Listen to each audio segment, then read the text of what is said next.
I know that you won't be able to see all the material on the slide, so I'll try and explain it the best I can.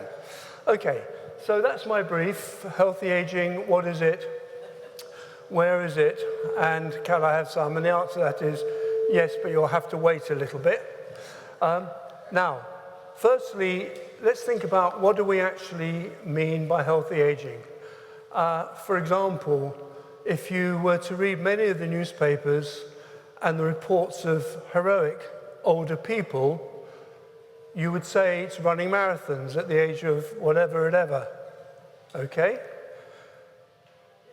If you had a different sort of perspective on life, you might think it's not running but loving. That is healthy aging, and being in a position to do that and have it appreciated. Or maybe you see it as one generation giving and guiding another, making a difference. So you can see there are different perspectives. In general, the kind of aging people, the sort of people I work with, are moving from the first one to the last one. And that process has taken 30 odd years. In other words, healthy aging is about being older the way that you want to be old, not being older the way you wish you were if you weren't old. So back to that later, but first of all, I was just give you a little bit of background on aging. And this, you probably can't read it all, but what it is a brief summary. I'm going to describe a bit about aging, the why and the what, changes in age structure of the population, a little bit about how that is and how variable it is, and what the factors contributing to it are, because that gives us a guide, both at the individual level and also at the population level, about how we might better achieve healthy aging. So first of all, this is the story of mice and men and women. And as you can you see these two quite distinct curves? Yeah? So the blue curve here represents the life course for most organisms for most of the time there have been organisms living in the wild. And for those of you that recognize curves, you will see that it's more or less exponential. In other words, the chance, and what this graph shows, is the percentage of survivors from 100% at the beginning over time. So as you can see, the percentage of survivors over time drops. But in this curve, you will also see that the rate of change doesn't really alter. In other words, the time since your birth didn't really influence your chance of surviving. So this is what would be called a non-aging survival curve. These populations, for most animals and organisms now, and for all animals and organisms through the time when evolution has occurred, how old you were was irrelevant by and large, more or less, to your chance of dying soon. Okay, if you were very old and slow as a mouse, the cat will catch you, okay? But actually, it's already caught you when you were young anyway. So I say of mice, and it's true of mice, it will be true now of field mice. It may not be true so much of as house mice, since they have such a good life now, but it's true for most animals.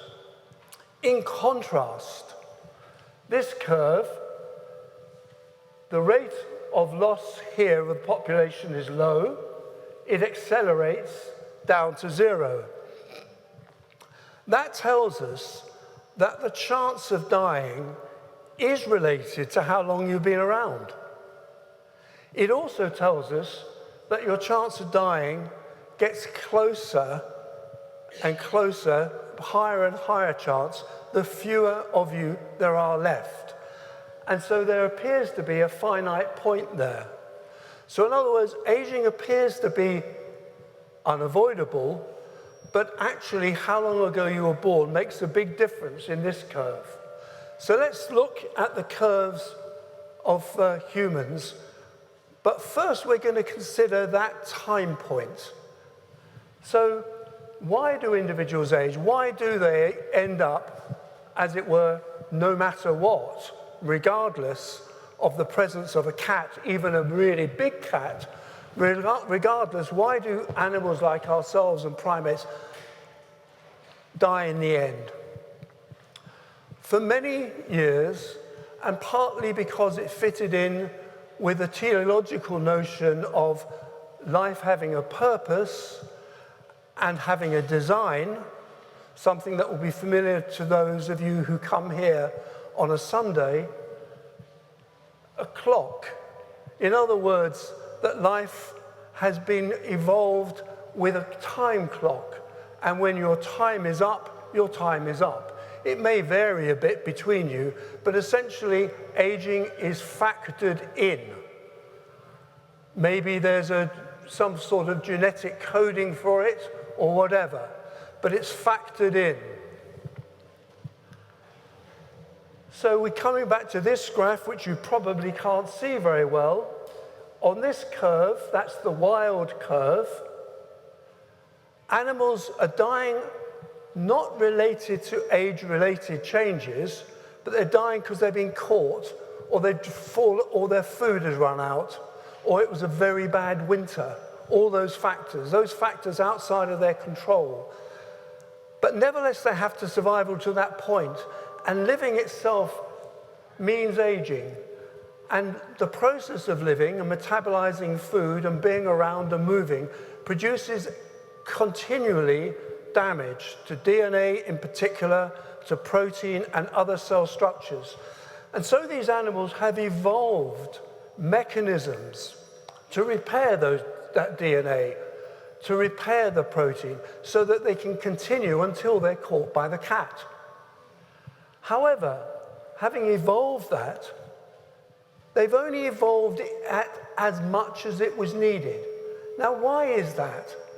Because actually there was not an opportunity with evolutionary pressure to evolve it to last much longer than that.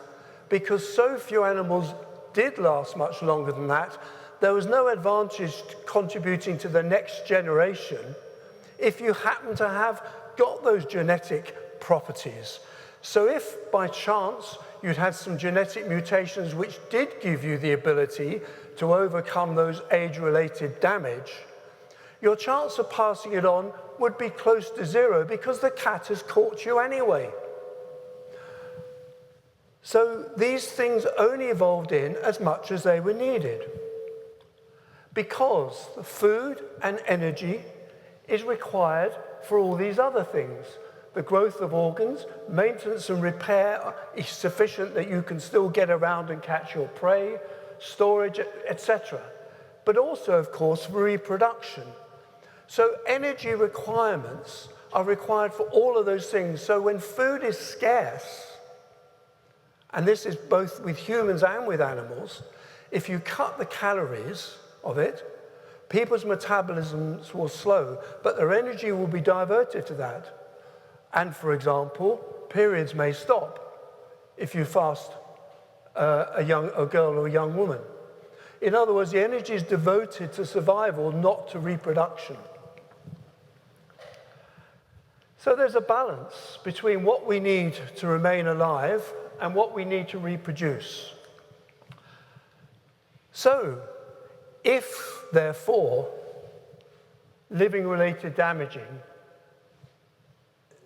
the mechanisms to protect you from damage have generally not been needed for most animals, for most of time, and for the vast majority of time where evolution has occurred, the mechanisms to allow us to correct that damage forever have not been evolved in.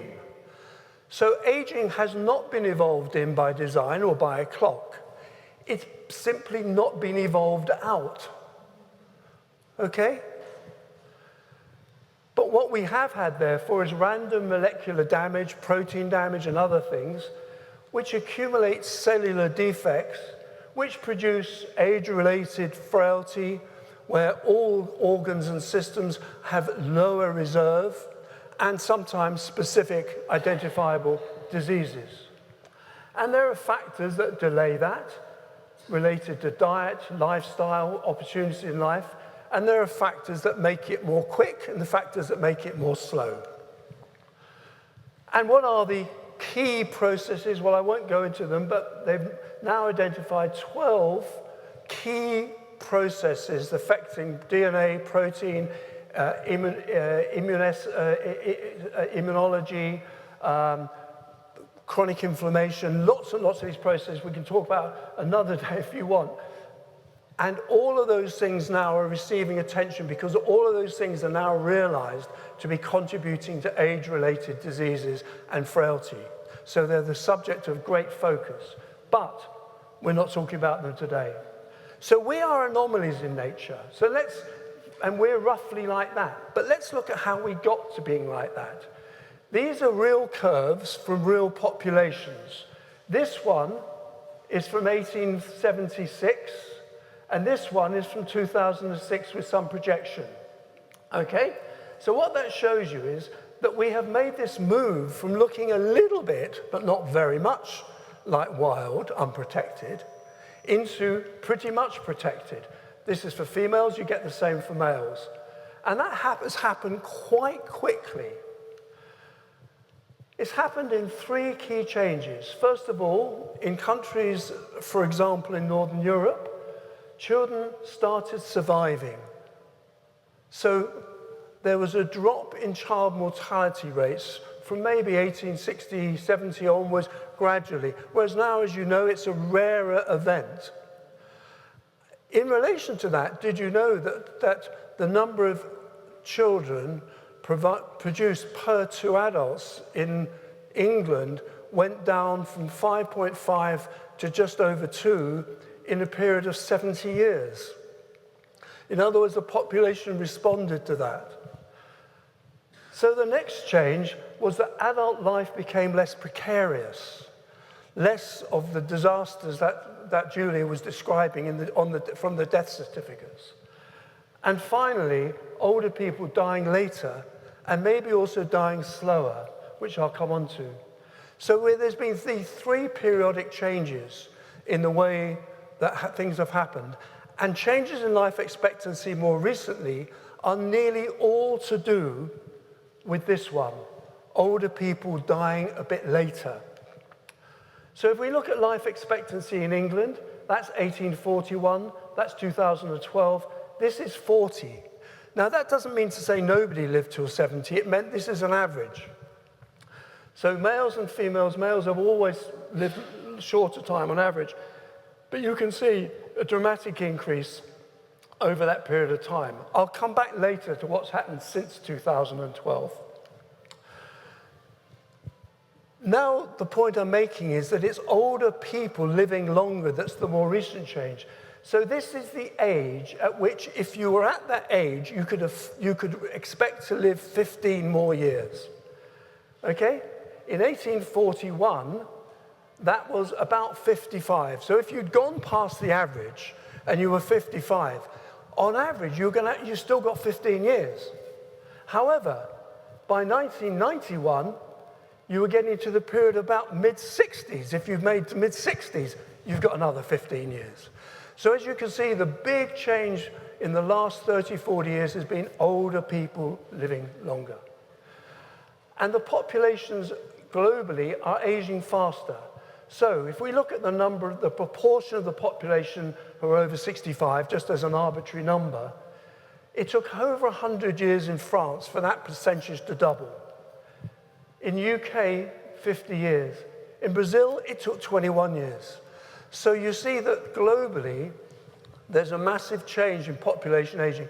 And by 2030, the areas with most older people will be Africa and South Asia. So what about getting there then? Now, lesson one, choose your parents. You've often heard that. The question is, what are you choosing them for? Okay? So let's start off with something simple, their passports. You're choosing, let's say, their nationality. Well, here's life expectancy ranking. I'm sorry you can't see it. Number 1 is Monaco.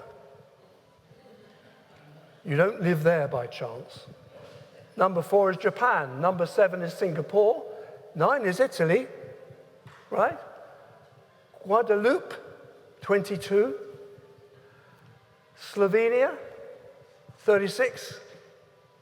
UK, 37. So some of that you can understand. Some of that's a little bit surprising, maybe. Okay. If we look at life expectancy in Europe, the lowest marked in red, the highest in light green.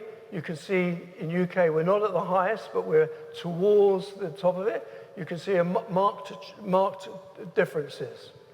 And if we look at UK and Europe, here's the European average, and there's us. So we're a bit below the European average. So you choose your passport, okay. You wouldn't necessarily choose one of these nice new British ones. For their genes. Okay, well, we know that if you've got 2 long-lived parents, you're more likely to live long than average. But actually, you're not likely to live as long as they did. Each generation, there tends to be a move back towards the average. And if you're a nematode, that's a worm, and there's a whole load of you being bred in a sterile situation of utter stability in the laboratory, and you've got some genetically identical nematodes and some that are all a mixture, you can work out what percentage of the difference in their life expectancy is down to their genetic identity. 23%, not 100%. And that's when you're keeping everything else the same. And everything else is not the same, is it? So that's the highest it can be. Okay. So what do genes mean anyway? Well, if we look at life expectancy by reported ethnicity, there are differences, and I'll just tell you what they are. But with the exception of a few genetically inherited diseases, there is no basis in genetic terms for suggesting any differences between what are currently called races or ethnicity. Race is a total social construct. It has no biological basis.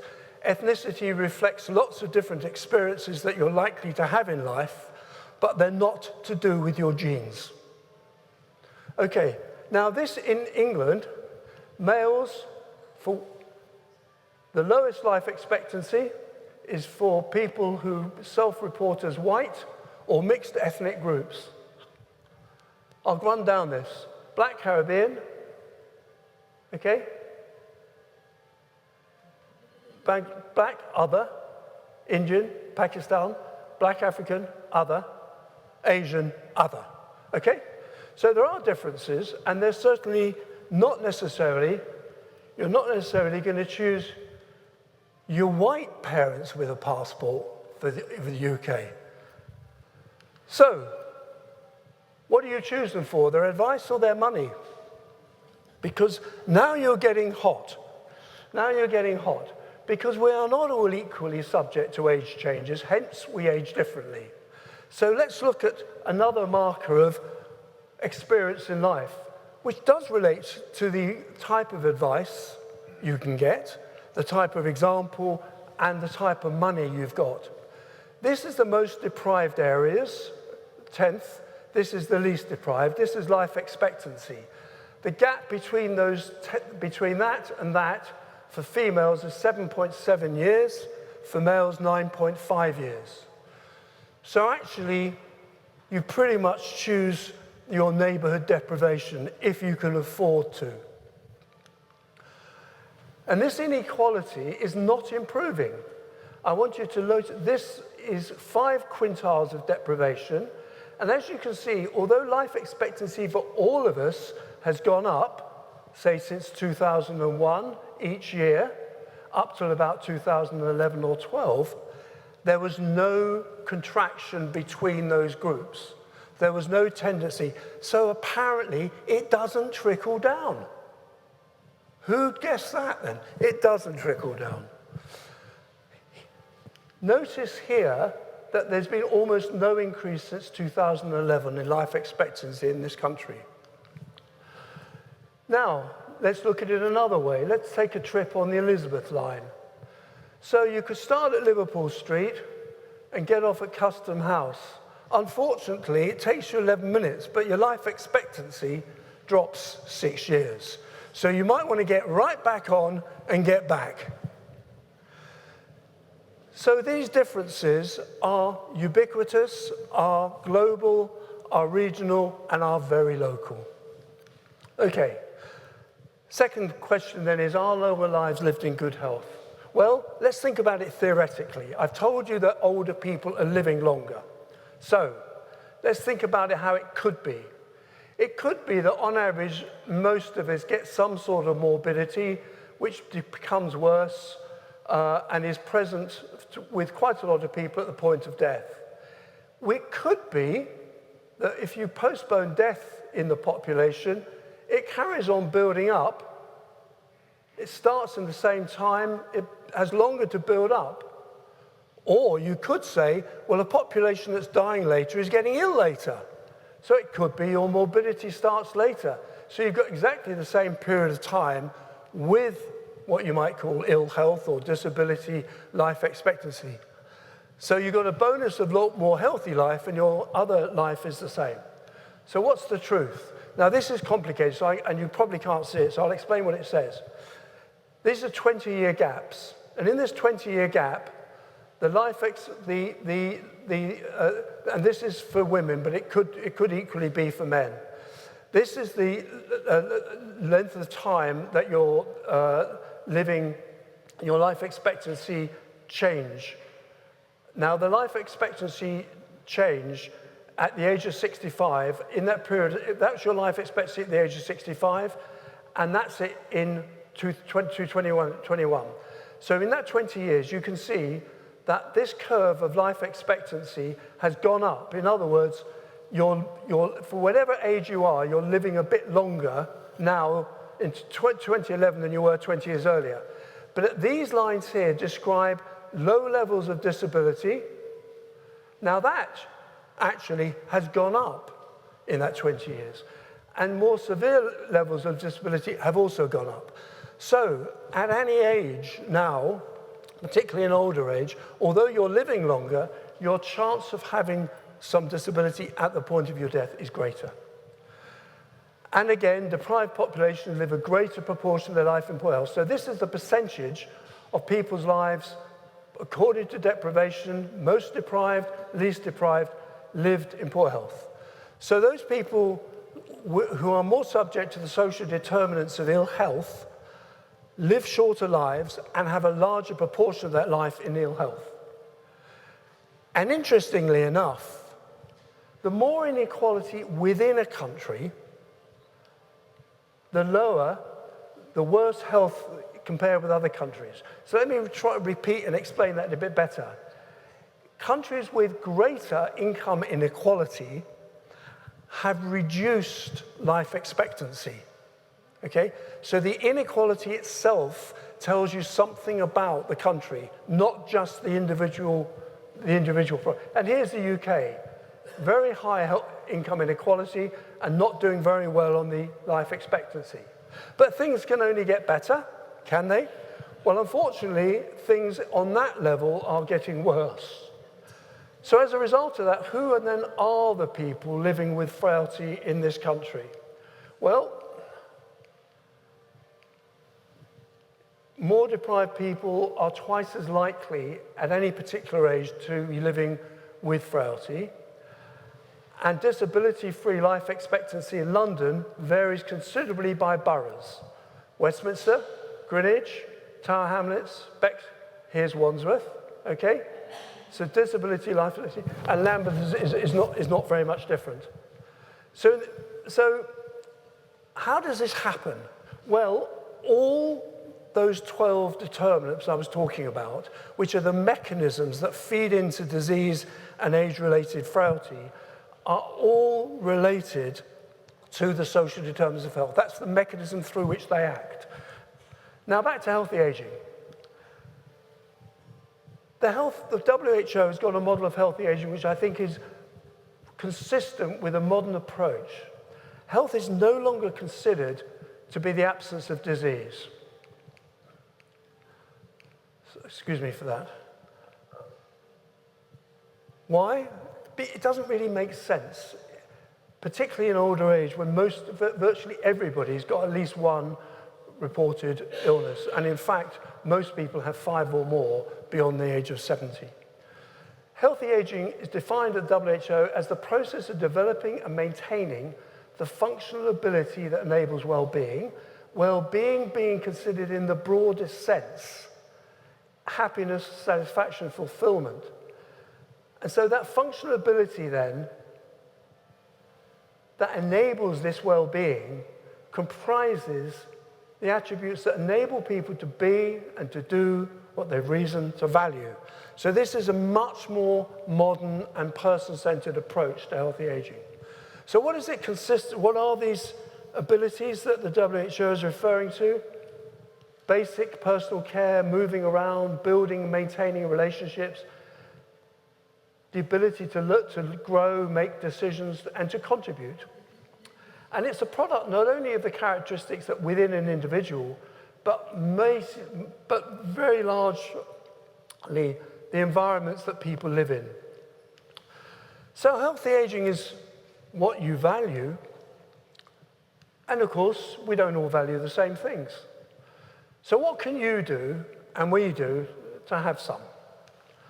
So, at an individual level, these 9 icons relate to things that all have got some evidence that differences in that are related to differences in health and old age.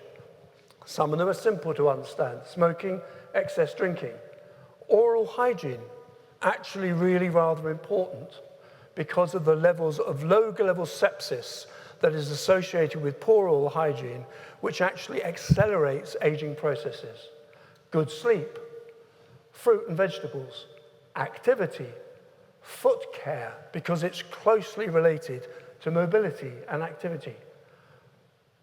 The ability to have a range of food, and of course healthcare. But you see, healthcare there is important, but only one of many, many factors. So all of those things have got evidence that differences between us in those things can contribute to a likelihood that we can age in the way we want to and that we can live longer. Or, of course, you could go for the latest breakthrough, which is £45 a shot, a bottle, olive oil from volcanic rock. The olive oil's got to be organic, no pesticides. It's got to be harvested in October from a region which is based on organic dust because it produces polyphenols. And it's got to be harvested from the bottle to harvest the bottle in 6 hours. And that's why you're paying 48 quid a bottle for it. Does it work? I don't know. Ask someone who's got 48 quid. That's what I would suggest. I suspect it probably does a bit. And what can we do? Not what can I do. What can we do? Well, active living, clean air and water, public transit, quality food, safe public spaces, healthy homes. In other words, healthy places. So what we can do to reduce inequality and reduce the effects of the social determinants of health on all of us, in particular those people most subject to it, is healthy environments throughout life, healthy opportunities throughout life. That is the way that we can prepare for increasing aging populations. Less fads and more politics. Thank you.